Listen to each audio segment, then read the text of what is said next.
Hi everybody, welcome to my YouTube channel. Here in this video I am going to present the short story Strong Roots, which has been written by APJ Abdul Kalam. I repeat, এই ভিডিওতে আমি present করতে চলেছি APJ Abdul কালামের লেখা ছোট গল্প strong roots. এটি দ্বাদশ শ্রেণীর সিলেবাসের অন্তর্ভুক্ত আছে এবং এটা হলো পার্ট 2, মানে স্ট্রং রুটসের উপর। এর আগে আমি একটা ভিডিও প্রকাশ করেছি আর এটা হলো দ্বিতীয় ভিডিও। আগের ভিডিওতে আমি টেক্সট বুকের ফার্স্ট পেজটা অর্থাৎ সেখানে 4টে প্যারা ছিল, এই 4টে প্যারা নিয়ে ভিডিও প্রকাশ করেছি। এইখানে সেকেন্ড পেজ অর্থাৎ পেজ নাম্বার 48 পেজের উপরে এই ভিডিওটা, এইখানে 3টে প্যারা আছে। এই ভিডিওতে আমরা টেক্সট নিয়ে আলোচনা করব, সেই সাথে বেশ কিছু ইম্পর্ট্যান্ট কোশ্চেন্স এবং তাদের আনসার্স আছে যেগুলো নেক্সট এইচএস বা হায়ার সেকেন্ডারি এক্সামের জন্য খুবই ইম্পর্ট্যান্ট। আমি যেহেতু আগে টেক্সট নিয়ে আলোচনা করেছি, একবার আগে একটা ভিডিও প্রকাশ করেছি, তাই রাইটার নিয়ে অর্থাৎ লেখক নিয়ে আমরা এখানে আলোচনা করছি না। Now let's begin the text with Bengali meaning. আমরা এখন টেক্সট নিয়ে আলোচনা করছি, টেক্সট পড়ছি, দেখছি, তার সাথে তার বেঙ্গলি মিনিংটা আমরা দেখব। এই পেজের অর্থাৎ পেজ নাম্বার 48-এর first para. The Shiva temple. The Shiva temple, Shiva মন্দিরটা, which made Rameswaram so famous, যেটা রামেশ্বরমকে খুব ফেমাস করেছিল, টু পিলগ্রিমস, তীর্থযাত্রীদের কাছে। দেখো এখানে পিলগ্রিম আছে, পিলগ্রিম কথার অর্থ হলো তীর্থযাত্রী। তীর্থযাত্রীদের কাছে ফেমাস ছিল রামেশ্বরম। কেন? শিব টেম্পলের জন্য। ওয়াজ অ্যাবাউট আ 10-minute ওয়াক, সেটা ছিল 10 মিনিটের হাঁটা পথ, ফ্রম আওয়ার হাউস, আমাদের বাড়ি থেকে। শিব টেম্পলটা যেটা রামেশ্বরমকে খুবই ফেমাস বা প্রসিদ্ধ বা বিখ্যাত করেছিল তার তীর্থযাত্রীদের কাছে, সেটা ছিল আমাদের বাড়ি থেকে 10 মিনিটের হাঁটা পথ। আওয়ার লোকালিটি ওয়াজ প্রিডমিনেন্টলি মুসলিম, আমাদের এলাকাটা ছিল মূলত মুসলিম। প্রিডমিনেন্টলি, এখানে দেখো প্রিডমিনেন্টলি কথার অর্থ হলো মূলত মুসলিম এলাকা।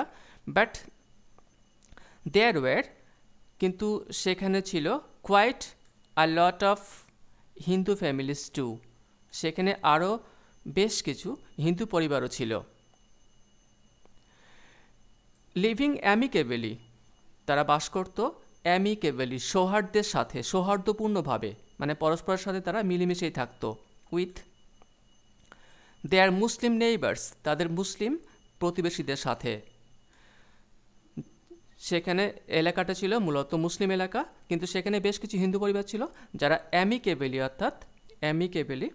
অর্থাৎ সৌহার্দ্যের সাথে তারা বাস করত তাদের মুসলিম প্রতিবেশীদের সাথে। মুসলিম নেইবার্স মানে প্রতিবেশী।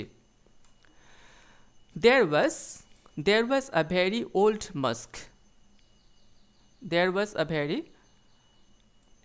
mosque. সেখানে ছিল খুব পুরাতন একটা মসজিদ।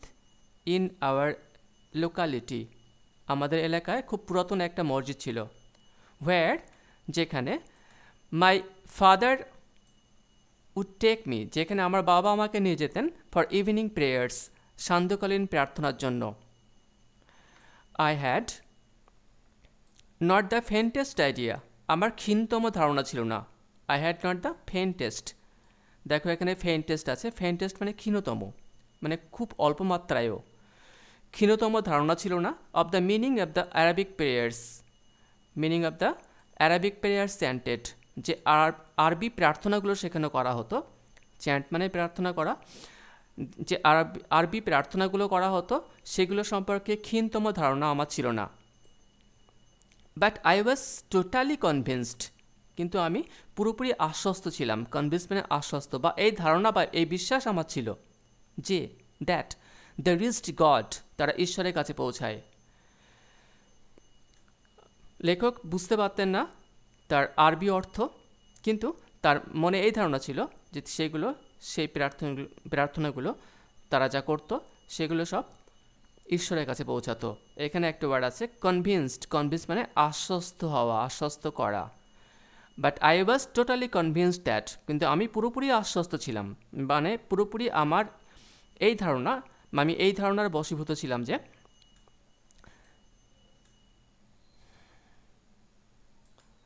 যে there is God, তারা ঈশ্বরের কাছে পৌঁছাতো। when my father came out of the mosque, যখন আমার বাবা মস্ক থেকে অর্থাৎ মসজিদ থেকে বাইরে বেরিয়ে আসতেন, after the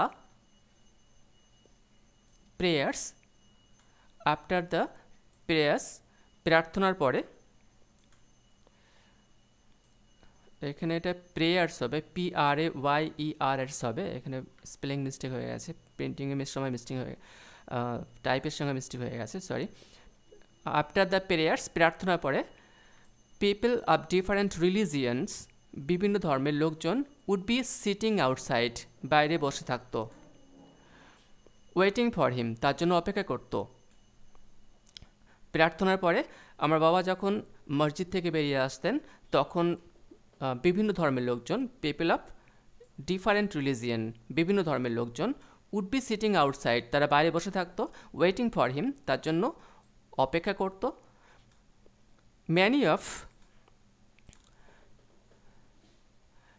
of them offered bowls of water, তাদের মধ্যে অনেকে বাটিতে করে জল দিত, টু মাই ফাদার আমার বাবাকে, who would dip his finger tips যিনি তার আঙুলের প্রান্ত, ফিঙ্গার টিপস মানে আঙুলের প্রান্ত ডোবাতেন, ডিপ মানে ডোবানো, হু ডিপ হিজ ফিঙ্গার টিপস যিনি ডোবাতেন তার আঙুলের প্রান্ত বা অগ্রভাগ, ইন দেম সেগুলির মধ্যে, মানে তারা যে বাটিতে করে জল আনতো সেই জলের মধ্যে আমার বাবা আঙুলের প্রান্ত ডোবাতেন, অ্যান্ড সে আ প্রেয়ার এবং একটা প্রার্থনা করতেন। This water was then carried home, তারপরে সেই জলটা বাড়িতে নিয়ে যাওয়া হতো, মানে যারা বাড়িতে করে জল নিয়ে আসতেন তারা আবার জলটা বাড়িতে নিয়ে যেতেন, ফর ইনভ্যালিডস অক্ষমদের জন্য বা যারা অসুস্থ তাদের জন্য। আই অলসো রিমেম্বার্ড আমি অবশ্যই মনে করতে পারি, পিপল ভিজিটিং আওয়ার হোম লোকজন আমাদের বাড়িতে আসতো, টু অফার থ্যাঙ্কস ধন্যবাদ জানানোর জন্য, আফটার বিং কিওর্ড সুস্থ হওয়ার পরে, লোকজন আমাদের বাড়িতে আসতো সুস্থ হওয়ার পরে বাবাকে ধন্যবাদ জানানোর জন্য। ফাদার অলওয়েজ স্মাইল্ড বাবা সবসময় হাসতেন, অ্যান্ড আস্কড দেম এবং তাদেরকে বলতেন, টু থ্যাঙ্ক আল্লাহকে ধন্যবাদ জানাতে, দ্য মার্সিফুল দয়াপরায়ণ, এবং বাবা তাদেরকে কি বলতেন, দয়াপরায়ণ আল্লাহকে এর জন্য ধন্যবাদ জানাতে, মার্সিফুল মানে দয়াময় বা দয়াপরায়ণ।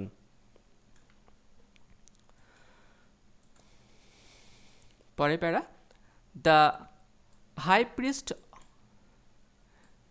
High priest of Rameswaram temple Rameswaram মন্দিরের সর্বোচ্চ পুরোহিত, Pakshi Lakshmana Sastry was very close friend তিনি ছিলেন খুব ঘনিষ্ঠ বন্ধু, অন্তরঙ্গ বন্ধু, অফ মাই ফাদার্স আমার বাবার। One of the most vivid memories একটা স্পষ্ট স্মৃতিগুলির মধ্যে, মানে বেশ কিছু স্পষ্ট স্মৃতিগুলির মধ্যে একটা, অফ মাই আর্লি চাইল্ডহুড আমার প্রাক শৈশবের বা শৈশবের প্রথম দিককার যে স্পষ্ট স্মৃতিগুলি আমার মধ্যে আছে তার মধ্যে একটা হলো is of the two men, সেটা হলো এই দুজন মানুষকে নিয়ে, ইজ প্রত্যেকেই মানে এই দুজনের প্রত্যেকেই, ইন ট্র্যাডিশনাল অ্যাটায়ার প্রত্যেকেই ঐতিহ্যবাহী পোশাকে, মানে তাদের নিজের ঐতিহ্যময় পোশাক তারা পরে থাকতো। ডিসকাসিং স্পিরিচুয়াল ম্যাটার্স তারা আলোচনা করত, স্পিরিচুয়াল মানে আধ্যাত্মিক ম্যাটার মানে বিষয়, তারা আধ্যাত্মিক বিষয় নিয়ে আলোচনা করত। When I was old enough যখন আমি যথেষ্ট বড় হয়েছিলাম, টু আস্ক কোশ্চেন্স প্রশ্ন করার মতো, যখন আমি প্রশ্ন করার মতো যথেষ্ট বড় হয়েছিলাম, আই আস্কড আমি জিজ্ঞাসা করেছিলাম,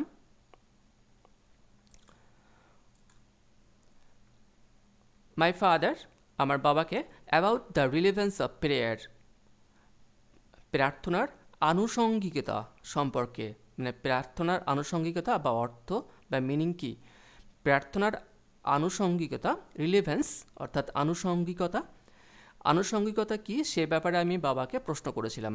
মাই ফাদার টোল্ড মি, আমার বাবা আমাকে বলেছিল, দেয়ার ওয়াজ নাথিং মিস্টেরিয়াস, সেখানে রহস্যময় কিছুই নেই। There was nothing mysterious about prayer, প্রার্থনার বিষয়ে রহস্যময় কিছুই নেই। রাদার, বরং প্রেয়ার মেড পসিবল, প্রার্থনা সম্ভব করে তোলে। A communion of the spirit, আত্মার সম্মিলন, বিটুইন পিপুল, মানুষের যে আত্মা, সে আত্মার সম্মিলন ঘটায় প্রার্থনা।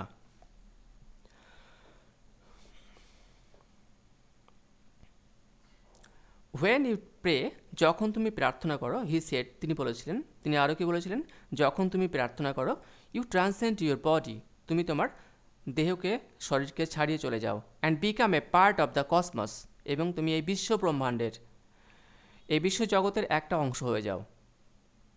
তিনি আরও কি বলেছিলেন, যখন তুমি প্রার্থনা করো তুমি তখন ছাড়িয়ে যাও, ইউ ট্রান্সেন্ড, দেখা এখানে ট্রান্সেন্ড আছে, ট্রান্সেন্ড মানে ছাড়িয়ে যাওয়া, ইউ ট্রান্সেন্ড ইউর বডি, তুমি তোমার দেহকে ছাড়িয়ে যাও, অ্যান্ড বিকাম এ পার্ট, এবং একটা অংশ হয়ে যাও, become a part of the cosmos, cosmos মানে বিশ্ব ব্রহ্মাণ্ড, এই ব্রহ্মাণ্ডের একটা পার্ট বা একটা অংশ হয়ে যাও।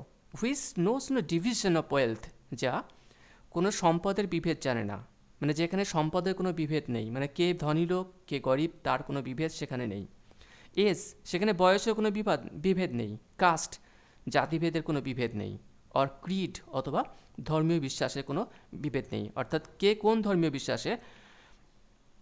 বিশ্বাসী সে ব্যাপারে কোনো বিভেদ সেখানে নেই। এখানে লাস্ট প্যারা, এই পেজের লাস্ট প্যারা, মাই ফাদার কুড কনভে, আমার বাবা বোঝাতে পারতেন, কমপ্লেক্স স্পিরিচুয়াল কনসেপ্ট, জটিল আধ্যাত্মিক বিষয়, ইন ভেরি সিম্পল, খুব সহজে, ডাউন টু আর্থ, সাদামাঠা তামিল ভাষায়, down to earth Tamil. APJ Abdul Kalam বলেছেন, আমার বাবা জটিল আধ্যাত্মিক বিষয়গুলো খুব সহজ সাদামাটা তামিল ভাষায় বোঝাতে পারতেন। আবার একটু দেখছি, মাই ফাদার কুড কনভে, আমার বাবা বোঝাতে পারতেন, কমপ্লেক্স মানে জটিল, কমপ্লেক্স স্পিরিচুয়াল কনসেপ্ট, জটিল আধ্যাত্মিক বিষয়গুলো, ইন ভেরি সিম্পল, খুব সহজে, ডাউন টু আর্থ তামিল, সাদামাটা তামিল ভাষায়। হি ওয়ান্স টোল্ড মি, তিনি একবার আমাকে বলেছিলেন, ইন হিজ ওয়ান টাইম, তার নিজের সময়ে, ইন হিজ ওয়ান প্লেস, তার নিজের স্থানে, in what he really is, সে সত্যিকারে যা সেখানে, and in the stage he has reached, যে স্টেজে সে পৌঁছে গেছে সেখানে, গুড আর ব্যাড, সেটা ভালো হোক বা খারাপ যাই হোক না কেন, এভরি হিউম্যান বিং, প্রত্যেকটা মানুষই, every human being is a specific element, একটা বিশেষ উপাদান, স্পেসিফিক কথার অর্থ হলো বিশেষ, এলিমেন্ট মানে উপাদান, একটা বিশেষ উপাদান, উইথিন দ্য হোল, এই সমগ্রতার মধ্যে, within the whole of the manifest divine being, স্পষ্টত স্বর্গীয় প্রাণী, স্পষ্টত স্বর্গীয় প্রাণী বলতে এখানে ঈশ্বরের কথা বলা হয়েছে, ঈশ্বরের যে সামগ্রিকতা তার মধ্যে একটা বিশেষ উপাদান হলো মানুষ।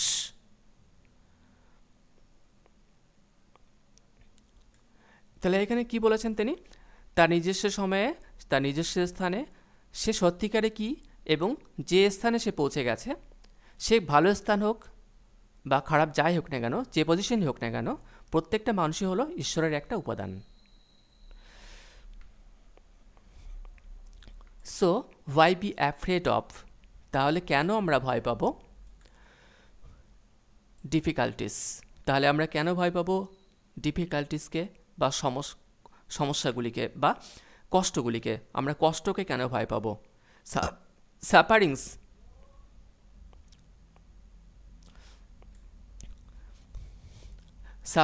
অর্থাৎ দুঃখ কষ্টকে কেন ভয় পাবো, অ্যান্ড প্রবলেমস, যে সমস্যাগুলো আসবে আমাদের সামনে সেগুলোকে আমরা কেন ভয় পাবো। তাহলে আমরা ডিফিকাল্টিস, বিভিন্ন বাধাগুলো, সাফারিংস, কষ্টগুলো এবং প্রবলেমস এবং যে সমস্যাগুলো আসবে সেগুলোকে আমরা কেন ভয় পাবো? When travel comes, when travels come, যখন সমস্যা আসে, হোয়েন ট্রাভেলস কাম, যখন সমস্যা আসে, ট্রাই টু আন্ডারস্ট্যান্ড, তখন বোঝার চেষ্টা করো, the relevance of your suffering, তোমার যে দুঃখ কষ্ট, সেই দুঃখ কষ্টের আনুষঙ্গিকতা কী, তার কারণ কী সেটা বোঝার চেষ্টা করো। তাহলে আব্দুল কালামের বাবা জৈনুল আবদিন কী বলতে চেয়েছেন? যখন কোনো সমস্যা আসবে, যখন কোনো দুঃখ কষ্ট আসবে বা কোনো বাধা আসবে, তখন আমাদের বুঝতে হবে তার আনুষঙ্গিকতা কী। তারপরের লাইনটা খুবই ইম্পর্ট্যান্ট, অ্যাডভার্সিটি অলওয়েজ প্রেজেন্টস, প্রতিকূলতা সবসময় উপস্থাপন করে অপরচুনিটিস, সুযোগ ফর ইন্ট্রোস্পেকশন, আত্মবিশ্লেষণের। প্রতিকূলতা সবসময়ই আত্মবিশ্লেষণের সুযোগ করে দেয়। অর্থাৎ যখনই আমরা কোনো প্রতিকূল পরিস্থিতির মধ্যে পড়ি, ধরা যাক পরীক্ষায় আমি খারাপ রেজাল্ট করলাম, তখনই কিন্তু আমি আত্মবিশ্লেষণ করি যে আমি খারাপ রেজাল্ট কেন করলাম। এটা হলো আত্মবিশ্লেষণ, ইন্ট্রোস্পেকশন। আর সেটা সুযোগ করে দেয় কি? অ্যাডভার্সিটি, দেখো ওখানে আছে অ্যাডভার্সিটি, প্রতিকূলতা। প্রতিকূলতা অলওয়েজ প্রেজেন্স, সবসময় উপস্থাপন করে অপরচুনিটিস, সুযোগ ফর ইন্ট্রোস্পেকশন, আত্মবিশ্লেষণের। আমরা টেক্সট এখানে শেষ করলাম। 48 পেজে এই 3টে প্যারা ছিল, 3টে প্যারা আমরা শেষ করলাম। Now we have some questions here with their answers. আমরা এখানে কিছু কোশ্চেন এবং তাদের আনসার দেখব। প্রথমে কিছু শর্ট কোশ্চেন আছে, এখানে 10টা শর্ট কোশ্চেন আছে সম্ভবত, এবং 3টে লং আনসার টাইপ কোশ্চেন আছে।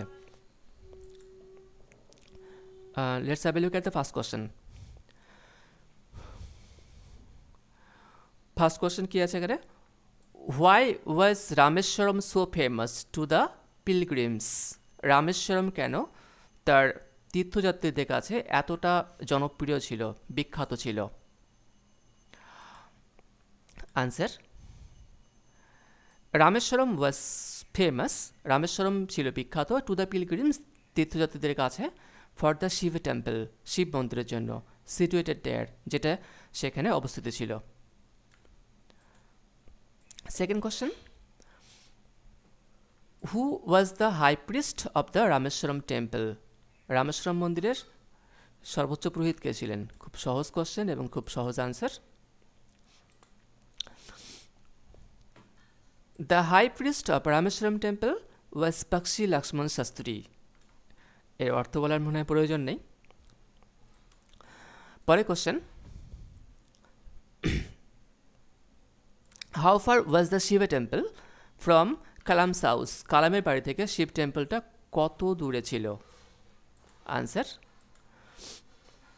দ্য ফেমাস শিব টেম্পল, বিখ্যাত শিব মন্দিরটি, অফ রামেশ্বরমের, ওয়াজ অ্যাবাউট 10 মিনিট ওয়াক, ছিল 10 মিনিটের হাঁটা পথ, ফ্রম কালামস হাউস, কালামের বাড়ি থেকে।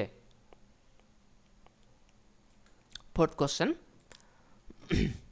How was the locality? Locality বা এলাকা কেমন ছিল? হোয়ার কালাম লিভড, কালাম যেখানে বাস করতো সেই এলাকাটা কেমন ছিল? Answer, the locality where Kalam lived, যে এলাকায় কালাম বাস করতো, ওয়াজ প্রিডমিনেন্টলি মুসলিম, সেটা ছিল মূলত মুসলিম এলাকা, বাট দেয়ার ওয়ার, কিন্তু সেখানে ছিল হিন্দু ফ্যামিলিজ টু, সেখানে হিন্দু পরিবারও ছিল। The Hindus and the Muslims together lived there, হিন্দুরা এবং মুসলিমরা সেখানে বাস করত অ্যামিকেবলি, সৌহার্দ্যের সাথে। Question number 5, why did not Kalam have any idea? কেন কালামের কোনো ধারণা ছিল না of the meaning of the prayers, সেই প্রার্থনাগুলো সম্পর্কে কালামের কোনো ধারণা কেন ছিল না? Answer, Kalam did not have any idea, কালামের কোনো ধারণা ছিল না অব দ্য প্রেয়ার্স, সেই প্রার্থনাগুলি সম্পর্কে, as they were chanted in Arabic, যেহেতু সেগুলো আরবি ভাষাতে অনুবাদ করা হতো, আরবি ভাষাতে প্রার্থনা করা হতো। Question number 6, what was Kalam's conception of prayers? প্রার্থনা সম্পর্কে কালামের ধারণা কী ছিল? Answer, Kalam did not have the faintest idea, কালামের ক্ষীণতম কোনো ধারণা ছিল না of the meaning of the prayers, প্রার্থনাগুলোর অর্থ সম্পর্কে চ্যান্টেড দেয়ার, যেগুলো সেখানে করা হতো। But he was totally convinced, কিন্তু তিনি পুরোপুরি আশ্বস্ত ছিলেন দ্যাট দে রিচড গড, যে সেগুলো ঈশ্বরের কাছে পৌঁছাতো। Question number 7, whom did Kalam consider to be a very close friend of his father? কাকে কালাম তার বাবা সব থেকে ক্লোজ ফ্রেন্ড বা কাছের বন্ধু বলে উল্লেখ করেছেন? আনসার, অ্যাকর্ডিং টু কালাম, কালামের মত অনুসারে Pakshi Lakshmana Sastry the high priest of the Shiva temple, Shiva মন্দিরের সর্বোচ্চ পুরোহিত পক্ষী লক্ষ্মণ শাস্ত্রী। এখানে একটা মিস্টেক হয়েছে, শিবা টেম্পল SIVA হবে, শিবা টেম্পল ইন রামেশ্বরমে was a close friend of his father, তার বাবার একটা ঘনিষ্ঠ বন্ধু বা কাছের বন্ধু ছিল। Question number 8, what did Kalam's father say? কালামের বাবা কি বলতো about the relevance of prayer? প্রার্থনার আনুষঙ্গিকতা সম্পর্কে কালামের বাবা কি বলেছিলেন? Answer, Kalam's father said that, কালামের বাবা বলেছিলেন যে there was nothing mysterious about prayer, প্রার্থনার মধ্যে রহস্য কিছু নেই, mysterious রহস্যিক, there was nothing mysterious সেখানে রহস্যিক কিছুই নেই, অ্যাবাউট প্রেয়ার প্রার্থনা সম্পর্কে, rather prayer made possible, prayer সম্ভব করে তোলে, a communion of the spirit between people, communion মানে সম্মিলন বা সংযোগ, মানুষের সঙ্গে মানুষের যে আত্মার সংযোগ সেটা করে তোলে প্রার্থনা। Question number 9, what according to Kalam's father, কালামের বাবার মত অনুসারে কি should you do when travel comes? যখন সমস্যা আসে তখন আমাদের কি করা উচিত? কালামের বাবার মত অনুসারে যখন সমস্যা আসে তখন আমাদের কি করা উচিত? Answer, according to Kalam's father, কালামের বাবার মত অনুসারে হোয়েন ট্রাভেল কামস, যখন সমস্যা আসে, we should try to understand, আমাদের বোঝার চেষ্টা করতে হবে বা আমাদের বোঝার চেষ্টা করা উচিত, দ্য রিলেভেন্স অফ সাফারিং, সেই দুঃখ কষ্টগুলির আনুষঙ্গিকতা কী বা কারণ কী। Question number 10, what according to Kalam's father, কালামের বাবার মত অনুসারে কি, what does adversity always present, প্রতিকূলতা সবসময় কি উপস্থাপন করে? কালামের বাবার মত অনুসারে প্রতিকূলতা সবসময় কি উপস্থাপন করে? Answer, according to Kalam's father, কালামের বাবার মত অনুসারে অ্যাডভার্সিটি অলওয়েজ অফার্স, অ্যাডভার্সিটি বা প্রতিকূলতা সবসময় নিয়ে আসে অপরচুনিটিস, সুযোগ, ফর ইন্ট্রোস্পেকশন, আত্মবিশ্লেষণের জন্য। খুব important question. Question number 11, it's a long answer type question. I was old enough to ask questions, এটা কোটেশন। কী বলা হয়েছে এখানে? আমার তখন যথেষ্ট বয়স হয়েছিল প্রশ্ন করার মতো। এখন প্রশ্ন হলো, এর উপর 3টে কোশ্চেন আছে। First question, who was old enough to ask questions, কে যথেষ্ট বয়স্ক ছিল প্রশ্ন করার মতো। Second question, what question did he ask about, তিনি কি প্রশ্ন জিজ্ঞাসা করেছিলেন, অ্যান্ড টু হুম এবং কাকে করেছিলেন। আর third question, what was the answer, তার উত্তর কী ছিল। আমরা আনসার দেখব। ফার্স্ট কোশ্চেনটা দেখে নিই কী ছিল এখানে। ফার্স্ট কোশ্চেন ছিল, who was old enough to ask questions, প্রশ্ন করার মতো যথেষ্ট বয়স্ক কে ছিল। আনসার, ইন স্ট্রং রুটে কালাম সেজ দ্যাট, কালাম বলেছেন যে he was old enough to ask questions, তিনি যথেষ্ট বয়স্ক ছিলেন প্রশ্ন করার মতো। সেকেন্ড কোশ্চেন কী ছিল, what question did he ask about and to whom, সে কী প্রশ্ন জিজ্ঞাসা করেছিল এবং কার কাছে সেই প্রশ্নটা করেছিল, and to whom. Answer, he asked his father about the relevance of prayer, তিনি তার বাবাকে জিজ্ঞাসা করেছিলেন প্রার্থনার আনুষঙ্গিকতা সম্পর্কে। এর সঙ্গে থার্ড কোশ্চেন ছিল এখানে, সেটা কী ছিল, হোয়াট ওয়াজ দ্য আনসার, আনসারটা কী ছিল। আমরা এর উত্তর দেখব। অ্যাট হিজ সন্স কোশ্চেন, তার পুত্রের প্রশ্নে Jainulabdeen gave a descriptive answer. Jainulabdeen একটা বর্ণনামূলক উত্তর দিয়েছিলেন from a philosophical point of view, একটা দার্শনিক দৃষ্টিভঙ্গি থেকে। হি টোল্ড কালাম দ্যাট, তিনি কালামকে বলেছিলেন যে there was nothing mysterious about prayer, প্রার্থনার মধ্যে রহস্যিক কিছুই নেই। রাদার, বরং প্রেয়ার মেড পসিবল, প্রেয়ার সম্ভব করে, প্রার্থনা সম্ভব করে আ কমিউনিয়ন অফ দ্য স্পিরিট, আত্মার সম্মিলনে, বিটুইন পিপুল, মানুষের সঙ্গে মানুষের আত্মার সম্মিলনে একটা সম্ভব করে তোলে। হি অলসো সেড দ্যাট, তিনি অবশ্যই বলেছিলেন যে ওয়েন ওয়ান প্রেস, যখন একজন প্রার্থনা করে, হি অর সি, তিনি ট্রান্সেন্ডস হিজ বডি, তার বডি বা দেহকে ছাড়িয়ে যায়, and becomes a part of the cosmos, এবং এই কসমস বা ব্রহ্মাণ্ডের একটা অংশ হয়ে যায়।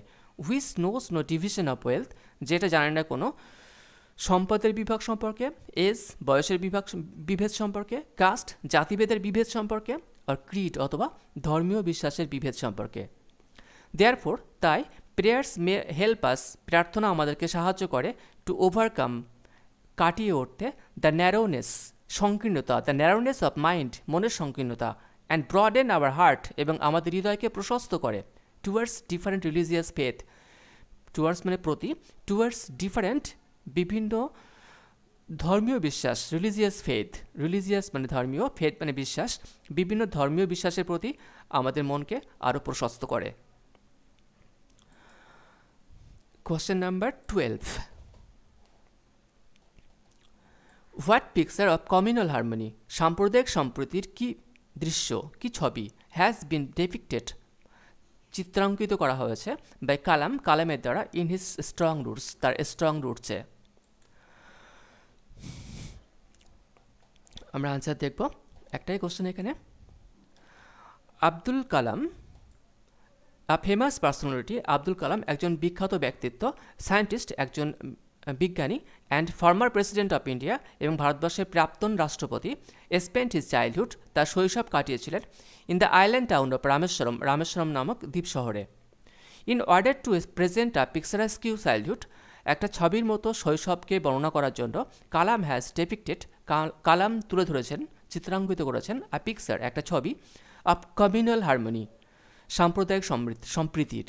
The famous Shiva temple of Rameswaram, রামেশ্বরমের বিখ্যাত শিব মন্দির, was about a 10-minute walk from their house, তাদের বাড়ি থেকে 10 মিনিটের হাঁটা পথ ছিল। The locality was predominantly Muslim, সেই এলাকাটা ছিল মূলত প্রিডমিনেন্টলি মানে মূলত মুসলিম এলাকা, বাট কিন্তু there were quite a lot of Hindu families too, সেখানে বেশ কিছু হিন্দু পরিবারও ছিল। লিভিং অ্যামিকেবলি, তারা সৌহার্দ্যের সঙ্গে বাস করত, উইথ দেয়ার মুসলিম নেইবার্স, তাদের মুসলিম প্রতিবেশীদের সাথে। When Kalam's father would come out of the mosque, যখন কালামের বাবা মাস্ক বা মসজিদ থেকে বেরিয়ে আসতেন, আফটার দ্য ইভিনিং প্রেয়ার, সান্ধ্যাকালীন প্রার্থনার পরে, পিপল অফ ডিফারেন্ট রিলিজিয়ান, বিভিন্ন ধর্মের লোকজন, উড কাম টু হিম, তার কাছে আসতেন। ইন অ্যানাদার ডেসক্রিপশন, অন্য একটা বর্ণনায়, কালাম সেজ দ্যাট, কালাম বলেছেন যে the high priest of Rameswaram temple, Rameswaram মন্দিরের সর্বোচ্চ পুরোহিত, Pakshi Lakshmana Sastry, was a very close friend, তিনি ছিলেন খুব কাছের একটা বন্ধু, অফ কালামস ফাদার, কালামের বাবার। দাস, এইভাবে কালাম হ্যাজ ডেপিক্টেড, এইভাবে কালাম চিত্রাঙ্কিত করেছেন, নাইস পিকচার্স, খুব সুন্দর ছবি, অফ কমিউনাল হারমোনি,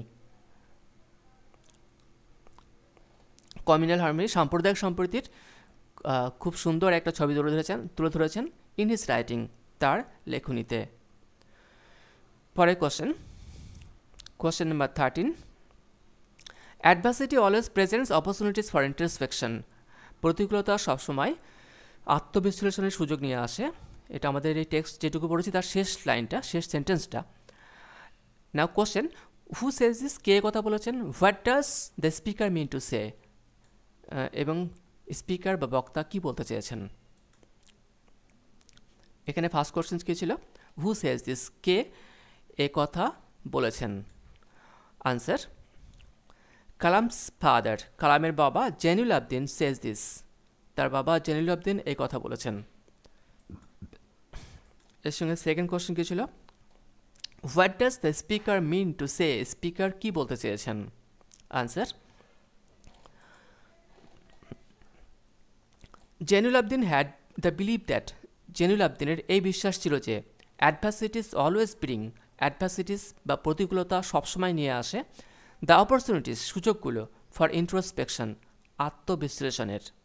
সো তাই ওয়ান শুড ট্রাই, তাই একজনের চেষ্টা করা উচিত টু আন্ডারস্ট্যান্ড দ্য রিলেভেন্স, আনুষঙ্গিকতাকে বোঝার, রিলেভেন্স মানে আনুষঙ্গিকতা, আনুষঙ্গিকতাকে বোঝার চেষ্টা করা উচিত, অফ সাফারিং তার দুঃখ কষ্টের, ইনস্টিড অফ ফিয়ারিং ইট তাকে ভয় পাওয়ার পরিবর্তে, ইনস্টিড অফ মানে পরিবর্তে, ইনস্টিড অফ ফিয়ারিং ইট এটাকে ভয় পাওয়ার পরিবর্তে। অনলি দেন শুধু তখনই, ওয়ান ক্যান জাজ একজন বিচার করতে পারে, ওয়ান্স ওন মিস্টেক্স তার নিজের ভুলগুলো সম্পর্কে। অ্যাকর্ডিং টু জেনিলুদ্দিন, জেনিলুদ্দিনের মত অনুসারে, হোয়েন আ ম্যান যখন একজন মানুষ ফেসেস অ্যানি ডিফিকাল্টি কোনো সমস্যার সম্মুখীন হয়, হি বিকামস অ্যাফ্রেড তিনি ভয় পেয়ে যান, অ্যান্ড লুকস ফর কোম্পানি এবং সঙ্গীর বা সঙ্গের খোঁজ করেন, অ্যান্ড লুকস ফর কোম্পানি কোনো সঙ্গর খোঁজ করেন, in order to get help সাহায্য পাওয়ার জন্য। ম্যানি ডিস্ট্রেস পিপুল অনেক নিপীড়িত লোকজন, কষ্টগ্রস্ত লোকজন, উড কাম টু হিম তার কাছে আসতো, and he would then work এবং তখন তিনি কাজ করতেন, অ্যাজ এ গো বিটুইন একজন মধ্যস্থতাকারী হিসাবে, ইন দেয়ার এফোর্ট তাদের প্রচেষ্টাতে, টু স্পেসিফাই নিয়ন্ত্রণ করতে, to specify the demonic forces পৈশাচিক শক্তিগুলোকে নিয়ন্ত্রণ করার জন্য, স্পেসিফাই নিয়ন্ত্রণ করা এখানে, ডেমনিক ফোর্সেস পৈশাচিক শক্তি, উইথ প্রেয়ার্স প্রার্থনার মাধ্যমে, অ্যান্ড অফারিংস এবং নিবেদনের মাধ্যমে, প্রার্থনা এবং নিবেদনের মাধ্যমে সেই পৈশাচিক শক্তিগুলোকে, সেই দানবীয় শক্তিগুলোকে তিনি নিয়ন্ত্রণ করার চেষ্টা করতেন, কী হিসাবে? একজন অ্যাজ এ গো বিটুইন একজন মধ্যস্থতাকারী হিসাবে। বাট কিন্তু জেনিলুদ্দিন বিশ্বাস করতেন, this was not the right way, এটা সঠিক পথ ছিল না। অ্যাকর্ডিং টু হিম তার মত অনুসারে, হোয়েন ট্রাবল কামস যখন সমস্যা আসে, আ ম্যান শুড ট্রাই একজন লোকের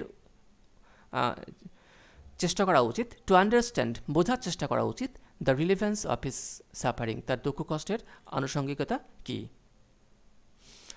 আমরা এখানে সব কিছু শেষ করলাম, টেক্সট শেষ করলাম, কোশ্চেন আনসার শেষ করলাম। আমি আশা করব তোমাদের ভালো লেগেছে এবং তোমরা উপকৃত হয়েছো। যদি তোমাদের ভালো লেগে থাকে তাহলে অবশ্যই একটা লাইক দিয়ে দিও, আর যারা এখনও আমার চ্যানেলটা সাবস্ক্রাইব করেনি তারা চ্যানেলটা সাবস্ক্রাইব করে নিও, যাতে করে আমার পরবর্তী ভিডিওগুলো ছাড়লে তোমরা দেখতে পাও, এবং পাশের বেল আইকনটি অবশ্যই চেপে দেবে আপডেট পাওয়ার জন্য। আর এটা অবশ্যই আমার এই ভিডিওটা অবশ্যই শেয়ার করতে ভুলো না।